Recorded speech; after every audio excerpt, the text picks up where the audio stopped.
Long time ago, I was used to it, but not anymore.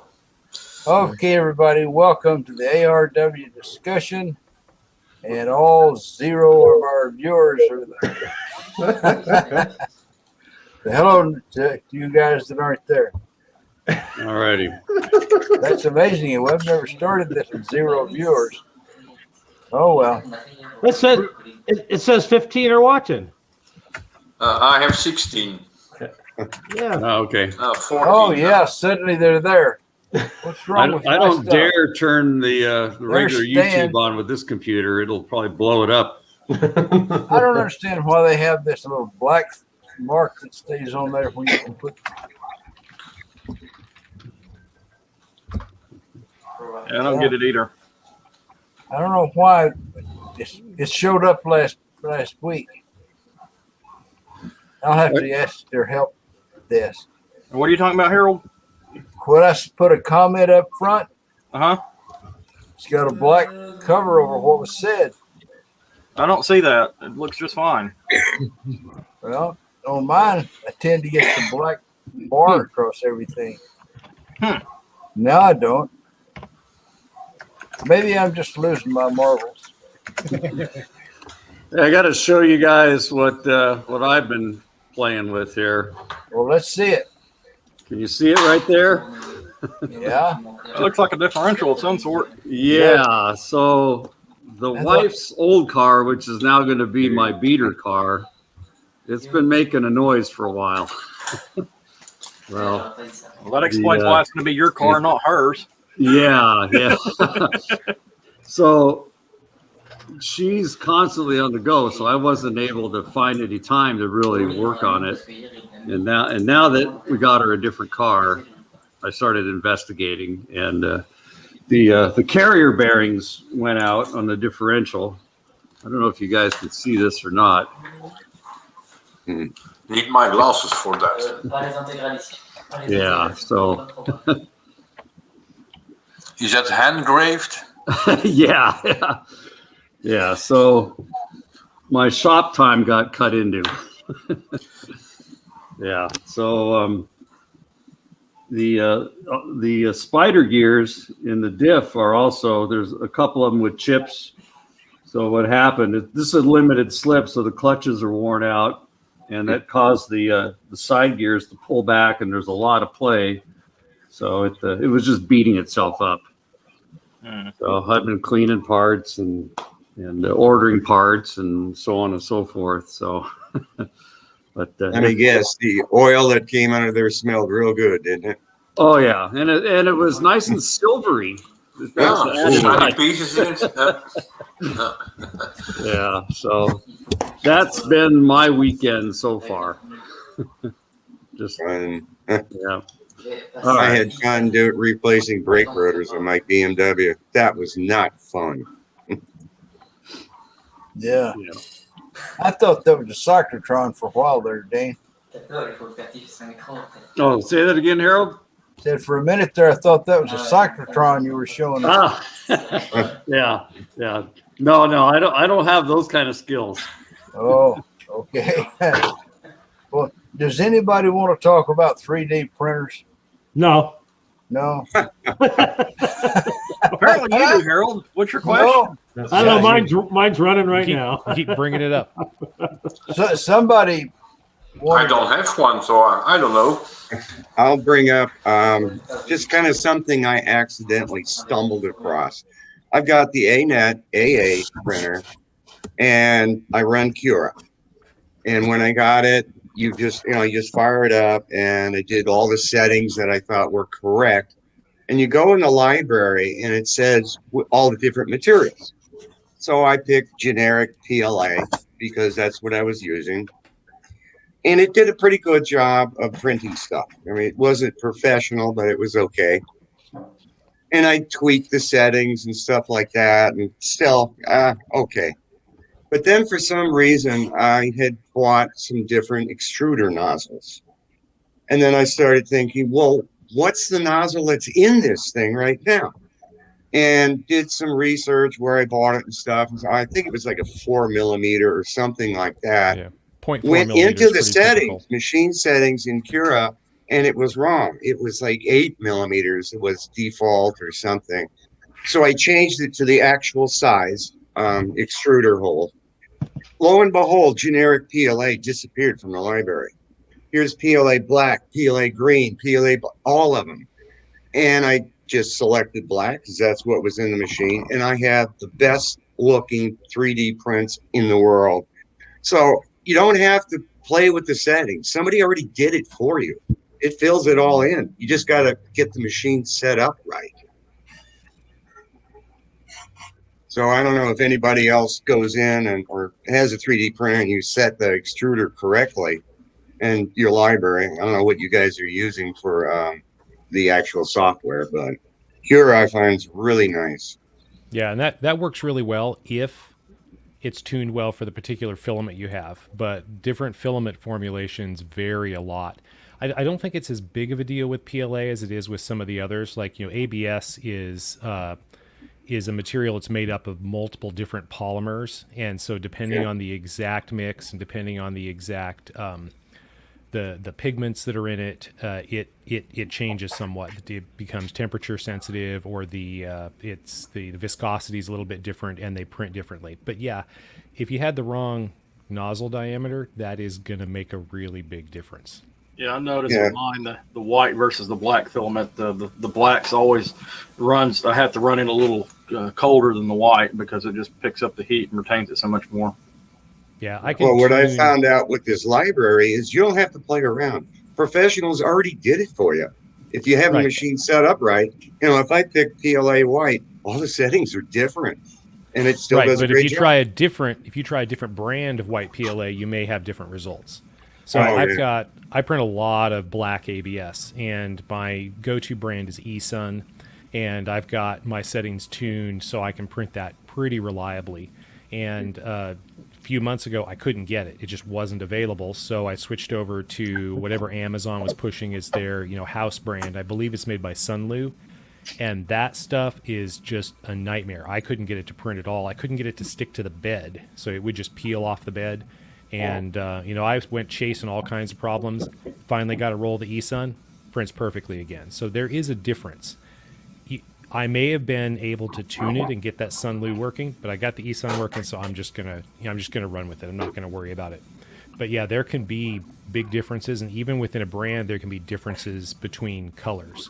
Because, like you said, a light color like white is going to have something like titanium dioxide in it, where a black is going to have a carbon black or some other kind of filler, and it just is going to behave differently. Heck, sometimes there's even variations between the same colors from the same manufacturers. I've had one that will print just fine and switched off to another spool and started getting crappy prints and had to go back and recalibrate. Yeah, I use Paramount, but once you find a manufacturer that does good, try to stick with that one manufacturer. Though your prints will be far superior once you find the one you like or the one that works good with your machine. I use Paramount. I use all their colors, and I get very, very good consistency. It's works good. I like that. And I print ABS. Pretty much 99% of the time. Yeah, I do ABS and PETG exclusively. I do not like PLA. I don't like the smell of it. I don't think you get good consistency with PLA. So yeah, I love that complaining about the smell of PLA. It's good. I agree. But ABS is worse, I think. But I just printed these, and these came out absolutely awesome. Just beautiful finish. I'm going to give away some of these at the bash. So yeah, but these are just a really super finish. I use the Prusa program. I'm using the Amazon company called Inland. All their colors, they're great. Works good for me. Well, I was just curious as far as for, say, a person who, like myself, who hasn't even really done anything with CNC yet even, what would your suggestions be for a, not like the beginner type printer that you're going to have to resell and buy something else in 6 months, but something that has a little bit of go through in for somebody who's new to 3D printing? That's all I was curious from you guys who've done this, as well as anybody in the chat. Because I mean, you look on some of these online articles that they're written by somebody who you question their credentials. Yeah. Yeah, well, I think it depends on what you want to do with the printer. And I think this is true of CNC as well. I saw the question asked, I think it was on a Little Machine Shop article at one point a long time ago, and they said, what do you want to do? Do you want to build a CNC machine, or do you want to build stuff with a CNC machine? And I think the same thing's true of a printer. Do you want to tinker with 3D printing as a hobby, or do you just want to use it as a tool? Yeah, Right. I was thinking more because I mean, somebody who's totally brand new to it's probably not going to be wanting to put them together right from scratch. So I'm just saying, it's like I'm talking pre-made machines, like actual base machine. Yes, you're going to mod it over time, but just the base machine. What sort of things you guys say to look for? That's all I was curious. I've had great luck with the A-net. I mean, it's got hours and hours and hours on it. I'm getting great prints. So The two got a that I lot of would height. the two printers I would look at if you're and there's different kinds, but if you're looking at what we call a bed slinger, the two that I would look at would be the Prusa, any of the Prusa, and the what's the other one? Ender 3 is not a bad one. The Bad ones. Creality Ender series. Okay. Yeah. Yeah, And those so are the two ones. But the Prusa would be the one I'd get if you could afford it. That's the The Prusa, I mean, if you buy it pre-assembled, you're talking $1,000, Okay. $750 for a kit, something like that. But the advantage of that is that thing is tuned. I mean, you want a printer you can just turn on and run with. You just do it. The Creality ones, the Ender series, and there's a whole bunch of different ones. They're pretty good in terms of just a printer you take out of the box, put in a few screws to put the main sub-assemblies together and go with it. It works, but the people that I know that have had them end up having to do quite a bit more tinkering to get good results with them, but they're certainly capable of it. But less tinkering than other models that I've come across. I think that's true. That's true. The other thing is there's another style called a Corey XY or a standard Cartesian where the bed does not move, simply the X, Y, and the Z. The bed, the head will move up and down, or the bed will just move up and down. It won't move back and forth. And those are really nice because you can get a little faster prints and not have to worry about your model vibrating or getting in resonance and getting bad prints the higher up you go. And they take a little less footprint because you have the footprint of the bed slingers are small. You can't see that, they're small, but the bed moves back and forth, so your footprint grows. With the Corey XY, it's all self-contained, and you gain a little bit more real estate that way. Okay. Pat's asking, do you guys use a heat box with ABS? I do. I've got a LAC IKEA enclosure that I built over here that I used. I still occasionally will get ABS warping. I can't speak to Randy or anybody else. Another possible heads up for selecting a printer is you're probably going to use Cura free software. My A-net wasn't listed in Cura, so I had a bit of a fight trying to create a machine to make it run. Download Cura and go and look at the machines that are in there. Buy one that's in the listing. I use Slicer, and of course, if you use Prusa, you can use Prusa's version of Slicer too, which also will work with most other types of printers, including the Ender 3 and various other ones. Well, the Prusa software is free, and you can use it with almost any machine. Well, it's a fork of Slicer is what it is. Yeah. Oh, it's really good though. Yeah, they've done a lot of good tweaks. Yeah, they've done a great job with it. And, I tell you, my machine has been running for like 3 years. Literally all the time for 3 years. Mine worked pretty good till I ran. It's a Prusa. I mean, it's a Prusa machine, and I tell you can't beat it. You just can't beat that. Okay. Right out of the box. You can beat it on price, but in terms of quality, yeah, but you know what? I don't have to mess with it much at all. Yeah. Okay. That's the thing. I bought the kit. I bought the kit and I had to put it together, but it's just excellent. You can't. There's nothing bad to say about it. I think for Prusa most software people, is only for the Prusa? The Prusa, you can use it with any machine. Software. You can use it. Oh, yeah. So you can you can download download the software independently. Yeah. Oh yeah. I bought a GE Tech aluminum version printer from that company. It came with the standard threaded screws and crappy MK8 extruder, and it worked okay. And I tore it down to upgrade it, and it's still down right now. But one thing I did like to run, in addition to using the slicer or Prusa slicer, is the Octoprint interface with it. You just run that, and that way you can keep tabs on what's going on in your printer. You hook the little Raspberry Pi up to it and just upload it straight from the slicer, and don't even have to worry about swapping out the SD cards or having your computer hooked up directly or anything like that. Yeah, you can monitor with a webcam. Yep. And you can even take time lapse with it too, which is really cool. So the one thing about it all matters how complicated you want to make this. Yeah, you're making it more complicated than it is, I think. But Okay. you know, It depends. but you need to know how to run. You need to know how to do a CAD program, so you could design your own parts. Yeah. You do, Randy. You did find that you made an enclosure for it. Is that really helping a lot? Yeah. But I stopped using it this year, actually. Okay. And when it's cold in the shop, like in the wintertime, I will set a small ceramic heater there to warm it, to help keep the airspace warm, that area, but that's all. Wow. I found that because I had taken that little duct off the fan that cools the extruder, and for some reason I put it back on. Boy, the print quality really improved. So I would have thought you'd need to have it really cold to have a good print. Now it you're really saying depends the on opposite. it depends on the filament. With ABS, you really need to keep the whole print warm for the duration of the print. Yep. Otherwise, the higher layers shrink and it bends and pops off the bed. Yep. I'm only That using is PLA. No end of trouble. Your PLA only. needs the fan. Right. So you need the fan to freeze the PLA quickly because it tends to get real gooey. Yeah. Or if you're doing bridges and stuff like that where you're spanning.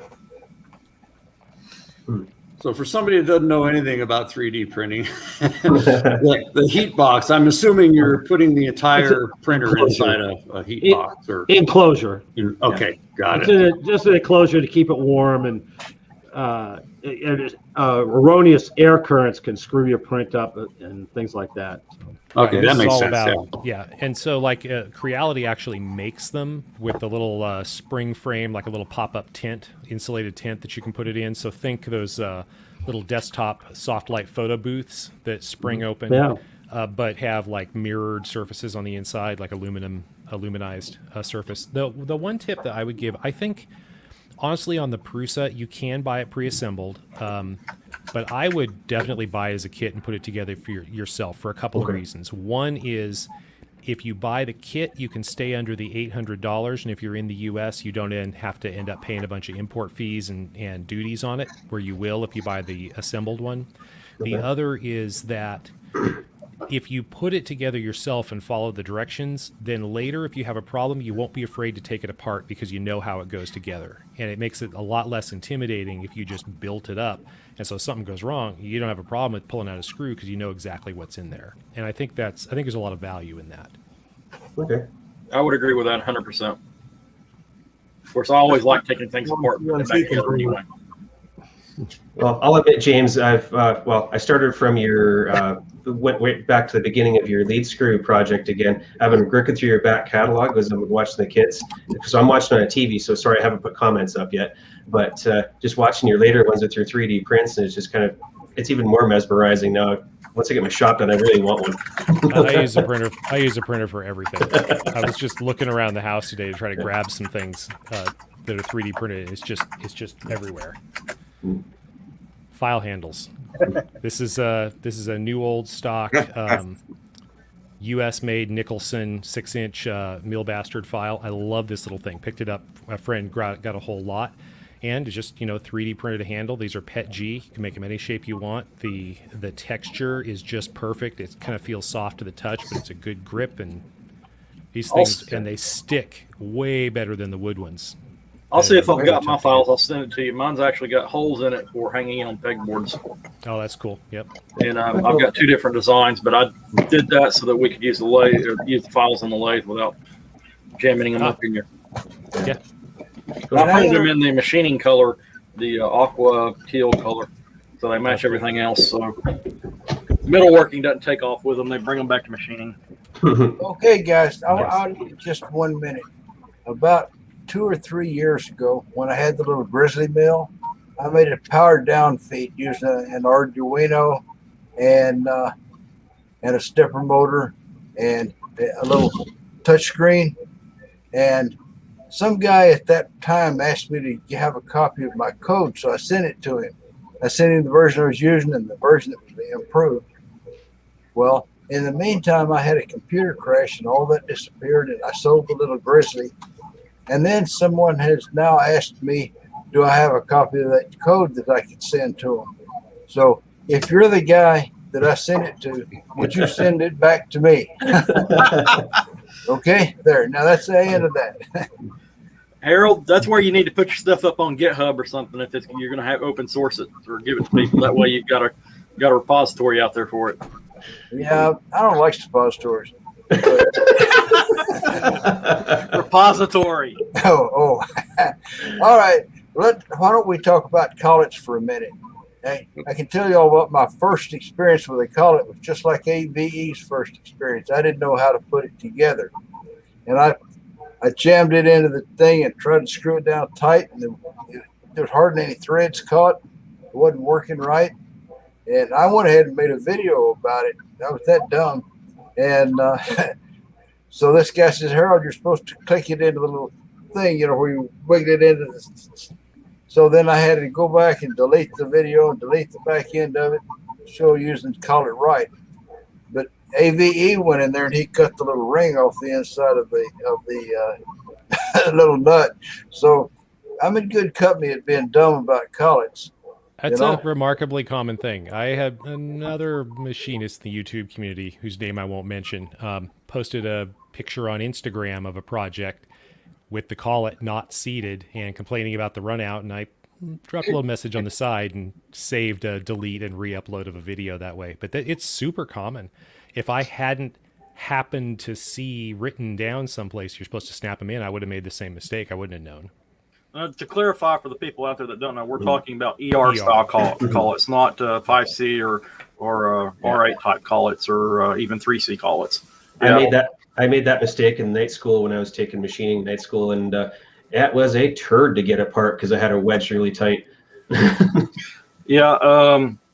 And when I started using the little MDF CNC router back here, I ordered special collets from Tinker, I believe it was, for the Bosch Colt router. And they're just like the ER collets. You have to snap them into the nut and install them. And they give you pretty good instructions on that and go through, and through everything, including cleaning the inside of the collet or, inside of the taper of the collet with the special collet cleaner and stuff like that. So you get minimal run out. Of course, their setup was designed to be doing PCB tracing and small stuff like that. So run out's an absolute killer on that kind of thing. Well, I remember when I first got my ER32 set up, I'm looking at the nut going, great, I got a defective nut. The ring is off center. I figured out, you're supposed to snap it in. Yeah, it's an easy mistake. You just snap them in. So, I mean, the big advantage of that is when you undo, when you unloosen it, as Joe Pye says, when you loosen it, it'll pop the collet out of the taper for you. So, try that on an ER11. ER11, you cannot get that collet out. Yeah, they're tough to get out of the nut. The small ones are. The 40s are pretty good. The 32s are pretty good. 25s are okay, but man, those little ones. I think mine's an ER20. Maybe it's 25. I don't remember. ER25 is what I have. Yeah, whatever the standard size is for the R8 adapters, the Tormach style adapters. Yeah, I think those are 25, and I think I'll go look here in a minute. I don't know of anybody that makes a quality ER11 set. You guys know anybody? All my stuff's China and it's junk. Actually, I have a pretty good vendor. I'll have to look them up here in a second to see what brand was getting from them. I just go down the street to Intermountain Machining Supply. They carry the RegoFix brand. Does Maritool or Maritool, do they have that size? Maritool. They've been pretty reliable from what I've seen, my experience. I bought some ER16s because I bought that grinder that's a Deco clone, and they sent me 2 collets with it. And so I was reading on this machine shop forum. Some guy said, "Well, you can take ER16 collets and use those in place of them." And I think maybe he was wrong. Since I bought some Deco type collets, pretty cheap out of England. But I guess a lot of the clone, a lot of those Deco clones actually use 5C. I know mine uses 5C, and that's super convenient. Have you discovered what I've figured out is there's no specifications to diameters on a 5C. I have 2 half-inch 5Cs. One of them will go into a collet block. The other one won't. I tried to find dimensions. There's no 5C collet minus or a block plus. So you can wind up with anything under the sun. I couldn't find tolerances to it. I never use collets. In fact, the 3-jaw chuck I use on my lathe, I cut off a bit of the resistor ring so I can adjust it on the spindle, in fact. And this chuck can hold, I think, 2 millimeter round. That's almost nothing. So I don't need collets. So for me, it's a bit difficult to talk about things I don't have. I don't use, of course, but just a little tip for those who doesn't have. It is still possible to make something concentric, take it out and put it back in the chuck. Now, the best tip, of course, is put a little mark with a Sharpie on one of the 3 jaws and put a little mark on your workpiece. And you will never have problems. I don't know about that. I do that. That's a good trick. Works. Yes. Cheap and it works. What else?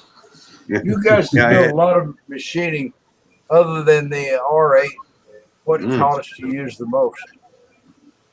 What do you think, Randy? Right. What collets do you use the most? I use the R8 in my mill. I use 5C in all my lathes, except the hard H. And the hard H, I use a Type 21. Type 21. Yeah. And your 5Cs fit everywhere, huh? All my lathes are 5Cs. Yeah. Yeah. Except for the hard H. The hard H is a Type 21. Okay.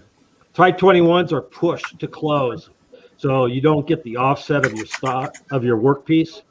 Like a 5C, they're pull, or a lot of others, they're all pull collets. A Type 21 is a push collet, and so you don't get workpiece offset. So I got a question. So I've got one of these emergency collets, machinable. And I don't know if you guys use them or not. I bought this for a project that never happened. So, yeah, that's never happened before. But anyways, can someone talk about the right way to use these? Because I know there's a hole in the center for a pin. Yep. So, and I don't have the right size pin. I think this is a 3 millimeter. There should be 3 spacer pins around the outside. Yeah. A lot of them have the 3 on the outside. So that's so you can clamp them down and then do your machining. Right. Pour it out, put a step in pocket. It, whatever. Yeah. I don't know how you machine that when your pin is in the middle and you're trying to machine the middle out. It won't do you any good. You got to have the 3 pins. Yeah, you got to have the pins on the outside. You could stick anything in there as long as it's equal around and to hold it so it doesn't collapse. I always have at least one 5C emergency collet in my drawer. I need to pick up 1 or 2. Just have it in your drawer because the day will come you need it, and you don't have the metric size or something.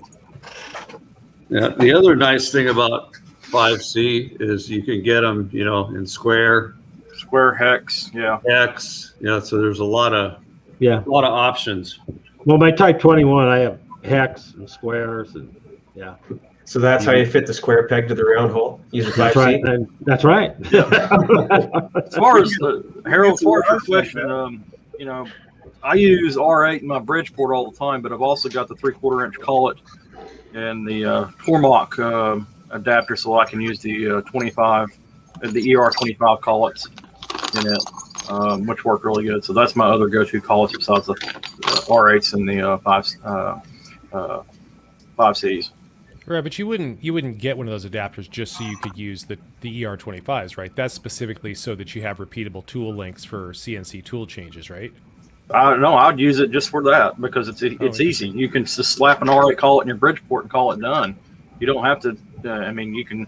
That way, you just leave one main collet in your system, and you can swap those tool holders in and out all day long. Yeah. Would you do that if you didn't have a CNC machine? Yeah. Okay. Because I mean, you know, I that way I don't have. Once I find my Z-Hount, like you said, it's repeatable. I don't have to worry about adjusting my offsets every time I turn around. I've got all my tooling preset, even in the manual configuration. It's really nice. If you hadn't tried it yet, I know that you've got the ER collet. Oh yeah, I do it, but I do it because I got a whole drawer full of loaded tools for the CNC, and I just reach over and grab them because they're easy. Yeah. Now, James, now you have a TTS system? Well, okay, so long story. That's what I had. That's what I had in my Grizzly, and then I've replaced that with a high-speed ISO 30 spindle. Okay. But all the tools are still in the drawer, and of course they fit in the knee mill. So Right. James, Yes. I got a Z power feed from my mill, and I installed it yesterday, and I made a video. The video's not as good as yours.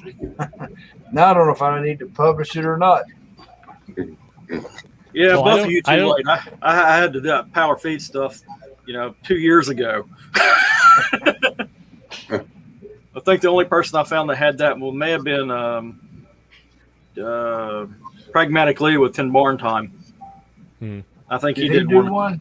I think he may have did one. Was it him or somebody else? I don't remember. Anthony Brown did one. He did put stuff on his. That was quite a while ago.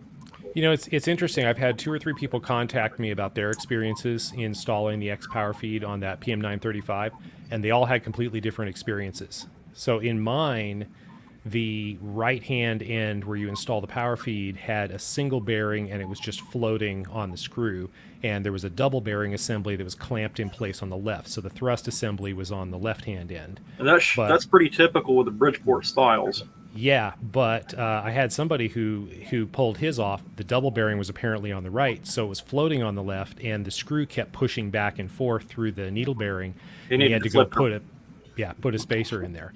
And I'm looking at that, and it took me a while to figure out what he was talking about, but it looks like, apparently there's some differences. And on mine, sounds like to me, the shoulder length was a little bit different, so I had to mess around with the spacer. It was no big deal, but I've gotten a bunch of comments about how that was all wrong, and it would have been much, much easier to machine down the 70 thou thick shaft spacer somehow. It doesn't matter what you do. There's somebody going to tell you did it wrong. Yeah, I know. It's just fascinating to me. I do everything wrong every day. Yeah. On my Bridgeport, when I got to do it, I found out that somebody had assembled it incorrectly, and they actually had the double bearings on the right-hand side. And I got to looking at the Bridgeport manuals, and not only did they have them on the right-hand side, they had the lead screw in tension. It wasn't floating. They did it to cheat and take up the backlash or make it look like the backlash wasn't there. I ended up having to pull it all apart, flip the lead screw around, and do it the right way to get it installed. And it baffled me for like 6 hours trying to figure that thing out. I was shocked. This mill's got about 2 thou backlash in X. I got to looking at it, try to figure, okay, what's tightened down too tight, but it's nice and free. There's just the nuts got about that much backlash, and there's basically none in the bearings. So, what kind of screws are they? It's a. What do you mean? It's a ground. It's a U.S. It's an imperial increment. 200 thou per revolution. I know what screw. Is it an Acme thread? Or? Yep, it's a ground Acme. Oh, well, something's off. that much backlash. It's just the spacing and the threading. Right. I mean, there's basically no backlash. There's like Oh. less than 2 thou. Oh, less than 2. Oh, I was well, expecting that's okay. 7 to 15. Yeah, that's real normal. Yeah, I was pleased. I like the trick when I tore that Grice micro height gauge apart. They took, how do you describe it? The high spot on the thread, they drilled a hole through the nut. They put a little plastic slug in there and ran a set screw on it. And what it does is it pushes the Acme threads into the nut. Zero backlash, zero. I bet you have to tighten that nut or have to tighten that up occasionally. I haven't used it that much. We just got it a few months ago off of eBay, but wow, it's just incredible. I'm going to have to replace the lead screw in the Bridgeport at some point. It's getting really tight on the ends. I think it's getting pretty clapped out. I got about 20, 25 thou worth of backlash. I worked for staff for a place making bomb rotors back in the late 60s, and they had a old milling machine there. I think it was made in 1930. It had about 200,000 backlash in every screw on it. We kept making stuff with it. In fact, they cooled it with motor oil. My surface grinder's got some backlash in the crossfeed table on it, and I mean a lot. Probably about 80 to 100 thou. Of course, it doesn't matter on the crossfeed as much. Yeah. Yeah, we have to dig in. I think it maybe Winky and Billy are going to show us something on this new Oh, lathe. Winky this time. I'm not doing anything on my side. Oh, Winky, what do you got for us? Well, I'm just going to hit a button and show you what it does. Well, let's see it. Make Okay, him full screen, Harold. Do what? I said make him full screen. All right, I'll try. Let me What's that see one? here. Well, hang on. Okay, I'm on my laptop. It's going to be hard to position. It's going to be hard for me to do this too. 'Cause There, you almost got it. Now you just got to click him. now I got to find him. He's down at the bottom on the You wall. ready? There we There go. you go. Whew, I haven't done this in a while.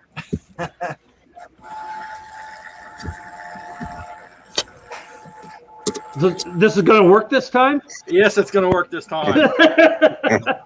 Yeah, we don't want to kill Winky Get ready twice. to duck. Yeah, I feel pretty safe here. Imagine how I felt running that thing from remote, guys.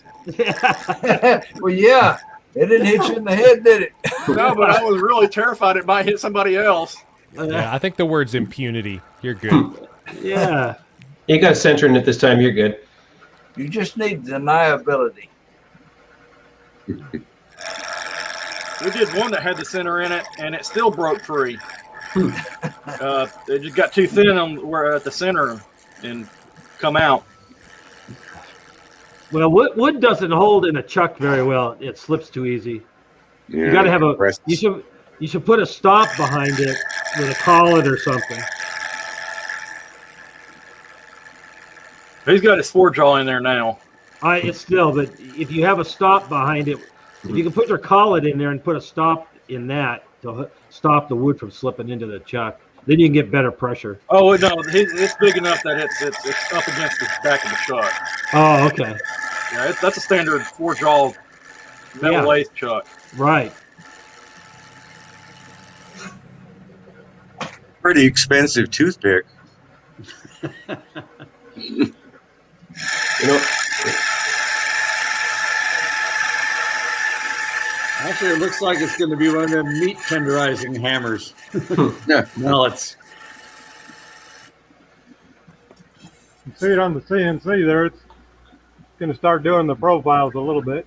Now, Mark, are you going to make a bunch of these things? These are spindle legs for his little Wimshurst machines.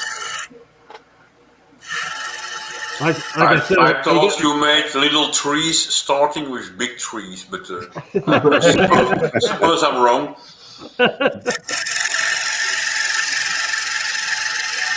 I'm just glad it works for him.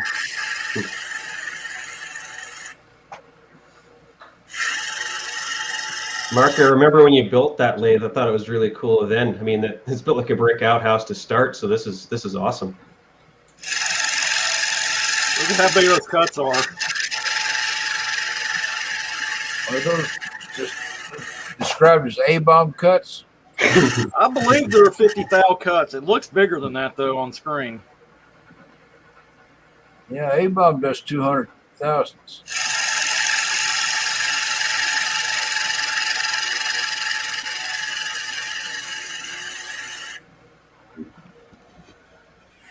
How much more we got, Mark? Here. Yeah, We're doing pretty good. speeding up. Oh, you're speeding up? Okay. RPM. Look at my, like that speed control.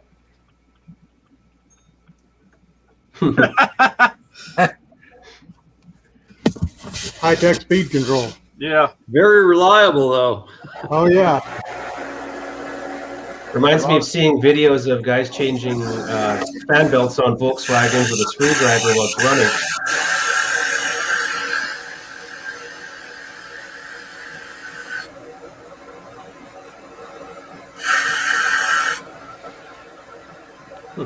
Next upgrade, VFD control for it, Mark. Next stop is going to be cleaning up the mess. Yeah, you need to add your sawdust extractor to that. I think he's going to hook up a vacuum attachment to it. I cut some wood sometimes on the lathe, but always a terrible mess. Oh, it gets all over your shop. We talked about putting the tool post on the backhand side so that it shoots the sawdust straight down and putting a vacuum attachment underneath it.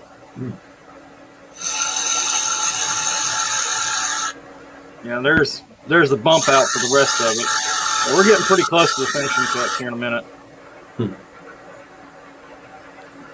That is I need cool. 3 more passes there.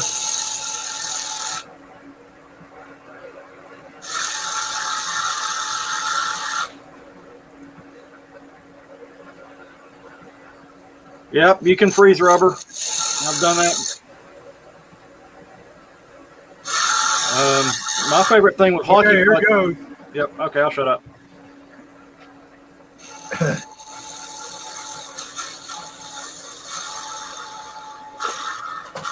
This is a roughing contour pass, and the next one's going to be the finishing pass.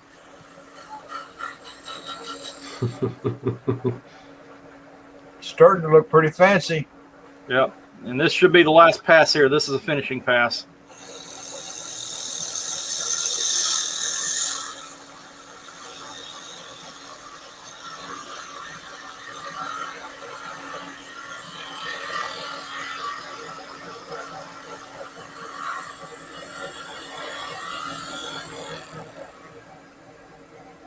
And it's done. Pretty nice. Yeah, that's What is really it? cool. Nice, It's a- nice job, Mark.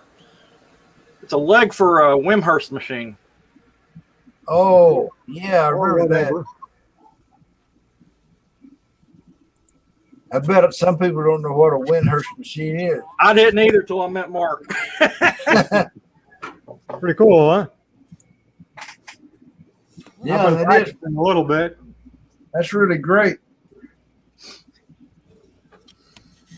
I'd have something like that for my craftsman. That looks good, Mark. Yeah. Thank you. So what's a Wimshurst machine? I mean, meaning to get one. Yeah. Well, I don't have one here to show you, but it's a static electricity generator. Oh, okay. Oh. Yeah. Oh, yeah. Call it an influence machine. It's got counter-rotating plexiglass discs and capacitors. I've seen them. I didn't know that's what they were called. Yeah. Yeah. Yeah. Now, what are these items for that? That's just for the leg.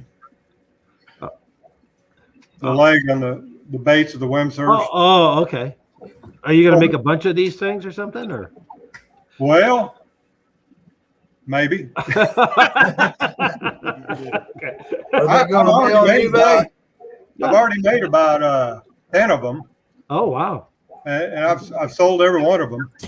Oh, That's cool. Yeah, they go pretty high. They're pretty ornate, kind of got that steampunk look to them. ah. You hand crank it? Yeah. Yeah. I also made one that had about a 9-inch spark that was motorized. I think this is the end of our demo. Yeah. Here's some building. A machine.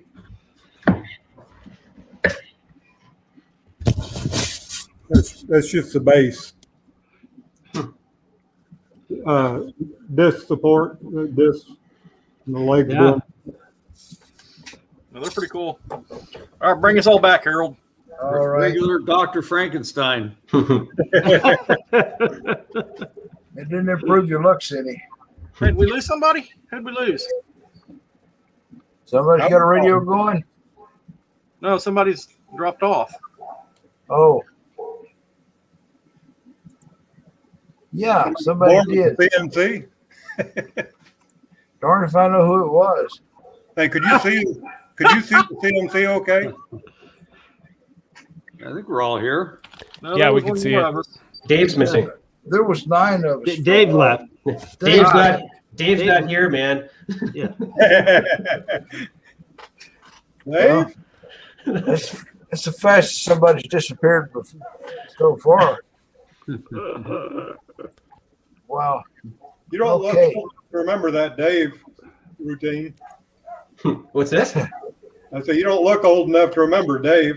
Let's just say that I had access to my dad's old 8-tracks when he wasn't using them, and I had an 8-track player as a teenager. So, Hey, I still got an 8-track player in my pickup truck. Oh, Lord. Those things were really wonderful for banking tape. oh yeah, And then they replaced them with these little cassette tapes in your radio. And they did a wonderful job of banking tape too. I love going up to Millennial and asking him, what a Walkman was, and have them look at me kind of funky. Yeah, I have The one. fun with cassettes in the car was that sometimes your cassette player was eating the tape. Mhm. And then you try to pull it out and you have all these tape hanging out and then shit, no music anymore. And then you come home, take your radio out and with a little screwdriver try to take all these tape out. Good old days. Well, even when I was in high school, one of my classmates was saying, I'm talking about my 8-track collection. What's an 8-track? Yeah. So I brought it in, and it was my Simon and Garfunkel best of in like that nasty orange, whatever. It's an 8-track. It did sort of work. There was also a 4-track. Yeah. You don't look old enough to know what an 8-track is. Hey, I remember wheel to, the wheel-to-wheel ones. My dad had one. I got a question for everybody here. I've got to color. I need to make a piece of brass that's not shiny. I need it to be somewhat dark so I can engrave it, and the engraving will be no paint, no paint, no paint. Sandblasting? Oh, that's a good idea. That texture it. Yes. Or try vinegar. Vinegar will turn the greenish color. No, vinegar will shine it up like new. Really? Yeah. Okay. Vinegar makes brass brand new. In my experience, all you gotta do is shine it up nice and bright, and then just touch it. Yeah. Rub your hands on Just it. rub and your it'll hands give on it a couple days. It'll darken up. That'll Try work. salt water. Try salt water. The problem with oxidation is that it's not stable. If you sandblast it will always stay the same. It will look the same, yeah, and then the engrave will be nice and shiny, so it will stand out. Yeah, I'm liking that. I'm liking Have that. you tried any Maybe gun glue? there's a better idea, but that's the first thing I No, come up with. that's quick and easy. Try ammonia. I don't know if you Okay, have a go and tumbler buy or some not. sand. My Google Foo says ammonia. I hope I have some. I'm hoping I have a little right now. Either that, or if you have an ammo tumbler, It- you can put it in there with different media. Oh, I could tumble it. Yeah. Okay. Yeah. I can do that too. Okay. Great ideas. I think I'm going to go that route. There you go. Yeah. I got to make a plaque. So for Stan. Randy, Google Food tells us ammonia will darken it up. Ammonia. Like dark, like Turn it a brown color. Yeah. a brown color. Okay. Well, I'll even test that out a little bit. Now, any ammonia or a cleaner that has ammonia? Google Food didn't go that far. Oh, But Pat's saying the same thing. He's saying that soak it in ammonia, it'll turn brown. soak in ammonia. Okay. Well, I'm liking the blasting idea because that'll give a nice contrast. Yeah. Yeah. Too. Or tumble it. Yeah. I'm always striving to do just the opposite. Keep it shiny. Oh, cute. Yeah. Well, I want the engraving. The engraving will be shiny, and I want it to stand out. Right. That'd look good. Yeah. We've got a suggestion here of gun blue. You could set out several pieces and try it on all of it. I don't know what doing would work on it. It's selenium. It reacts with iron. Yeah. Is the problem. That's what it's designed to do. Dudley That's the Toolright chemicals. just did a video on doing some etching. I just finished watching that earlier today. That was pretty cool. He did some brass and some stainless and some different aluminum and steels. Another possibility, Randy, is I use Scotch-Brite in the drill press. Yeah. And it's perfect, that fog finish. Yeah, but but Scotch Brighting it leaves these very tiny little swirls, and you can actually, I don't know, I sometimes I think that distracts a little bit, but I've done that with aluminum and stuff. But I had Yeah. some stuff that was Yeah. aluminum black. I can't. yeah, find you it. can. Well, yeah. I'm making this plaque out of brass. I don't want to make it out of aluminum. So No, but I was Birchwood thinking Casey that makes, same template, I don't know. Yeah, there are also brass blackeners, right? Birchwood Casey makes a couple of brass blackeners that darken it. Oh, really? Birchwood, the same people that make the bluing, Birchwood? Yeah. Oh, okay. Birchwood Casey. Yeah. Okay. I'll look at Comes it. a little bottle, looks just like gun blue, except it says Just brass like black. blue? I never thought had that luck with any of this stuff. You can buy brass screws that are blackened, and I even have some of those for aircraft, but I didn't know how they made them black. Yeah. You can also polish it, and if you can control the heat, you can blue it just with the oxide layer. And For a big piece, that would be really hard. It's about 3x6. It's The problem is if you heat it blue, it will not stay stable. So if one day someone gonna clean it up, the blue will disappear or will be scratched up. I think mechanical change of surface will be way more stable than a chemical change. The plaque is going to go on the American Rotary amp that Stan's going to give away at the bash. Okay. And that's where the plaque's going. So not green then. Not green. And I have brass. I have some 1/8-inch brass plate, so that's what I was going to go with. But I think your sandblasting is going to be your best option. yeah, and that way, if it does get bumped or scratched, it doesn't ruin the finish so much. Or maybe if you want a rougher surface, give it a go with the needle gun. I don't have a needle gun. Me neither. I have some needles, and I made center punches from it. It works really well, but I don't have the needle gun. That's what we use at work. Harbor Freight sells those pretty cheap. All ships have those. Yeah, neat. Oh, I have a handful of needles, but I don't have a gun. They're great for all sorts of stuff. Yeah, on a ship you can survive without a needle gun. It's not possible. You probably don't want to see one of those things ever again. Randy, I have a technical question for you. Okay. On board of the sea vessels, the engines, they use hydraulic nuts on the cylinder heads. Mm-hmm. How does that work? You're stretching the bolt or stretching the stud is what you're doing. You're actually stretching it, and then you set the nut hand tight or release it. It's just hand tight. Then and you stretch it. Usually the most engines are 600 bar. That's how much pressure you're putting on to stretch and we're talking studs and bolts that are 4 inches. Yes, sometimes I see these Filipino guys with this hydraulic pump system, and and they are tighten the nuts. But I never really, really dug in to see how it works. But you see cylinder heads that are held down with only 4 studs. Yeah, the stud sticks up above the nut several inches. And then you put the jack on, you spin it onto the stud, and then the base of the jack is down. It has a cage that goes over the nut, has holes in it for Tommy bars to get to the nut, and now on a cylinder head, usually you're doing them all at once.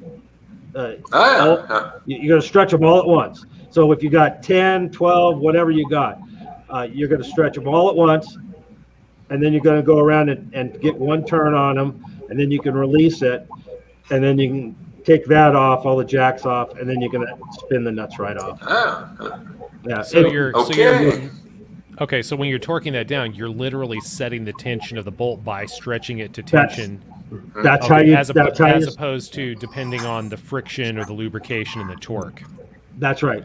You're just, and when you stretch it to the set pressure, whatever the specification is, some other bolts, smaller bolts in the engine will have some lower pressures, but most are around 600 bar. And that's cool. And then you just set the nut hand tight. You're done. Release you're the pressure. Totally independent of burrs or lubrication or material imperfections. It's just always going to be the same. That's right. You want the surfaces clean. Right. Where the nut mates against the head or whatever, the conrod or whatever, and Are they torque to yield generally?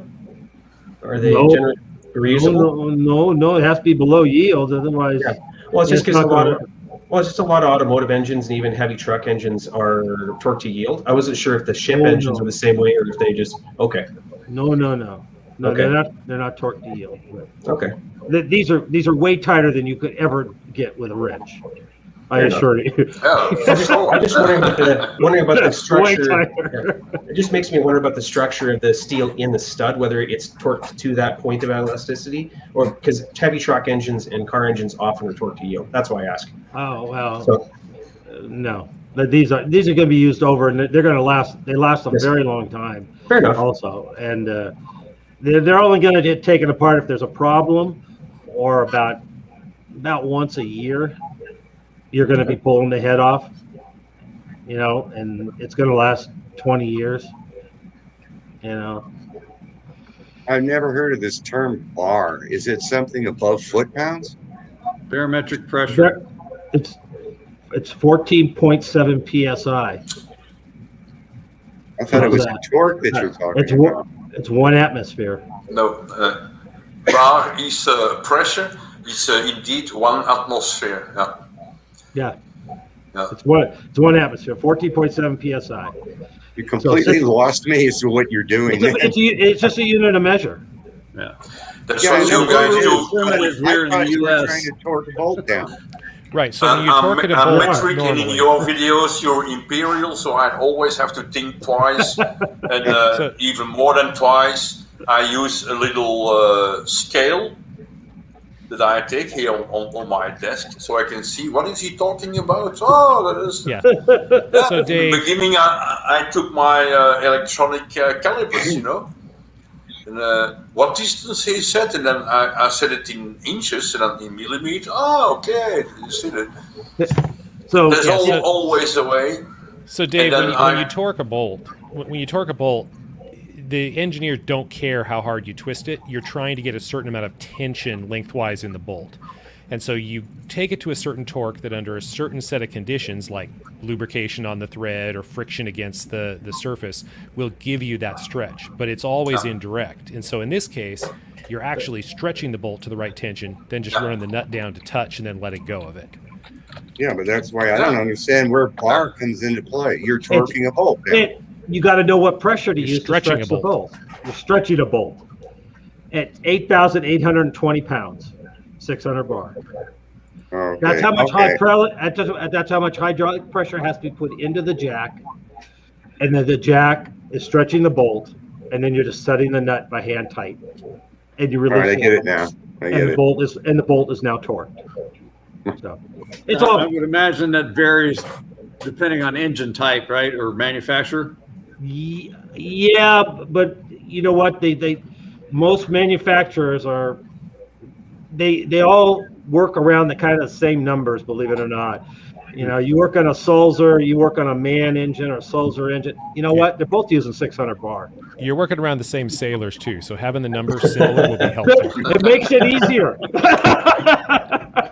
I wonder what that relates to standard torque and foot pounds or whatever. A lot. I was gonna say it must be. You stretch a 4-inch stud. Let me tell you, it's a lot. So how big is that diameter? How What's big that? is the bolt diameter? I said 4 inches.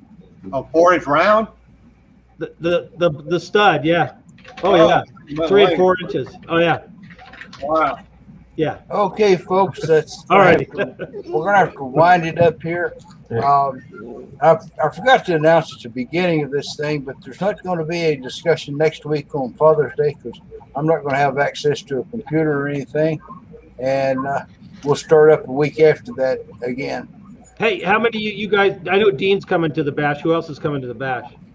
Any of you guys? I'm going to be there. You're going. Oh, good, James. Good. Sorry. All right, James. We'll see you I there. saw